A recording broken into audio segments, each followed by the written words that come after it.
top story was particularly good. I thought it was on the money. It had picture, it had a really good interviewee in there, it was well told and the script was well written, and I thought that story was good enough to go on any regional bulletin, and that sort of filtered through the show.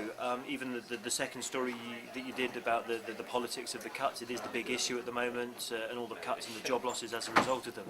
I thought that was a story that was born out of another part of your output, and you were able to get a news line from that and make it into a story, and that's a sign of coming in the morning saying, God, I've got nothing here, and yet you came up with the goods and made something of it.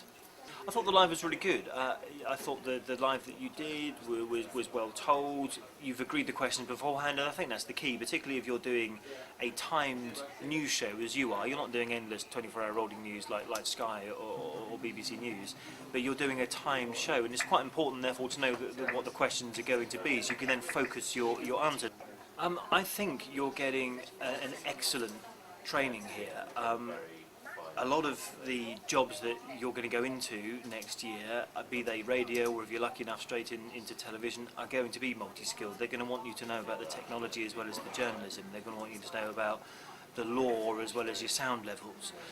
And that's a unique skill, and you're getting that here. And then you just need to apply that to the industry and step up to industry standards, if you like, and you're pretty close to doing that. But I think you're getting a really good training here, and you've got the right kit, you've got a big studio, you've got laptops and Apple Macs, and you're doing the editing and you're thinking about your sound, and that's it's a pretty tall order when you ask someone to do that. And so I think when you're finding jobs next year, you're in a good place. It's just convincing your potential employer that you can do the job to the standard they're looking for.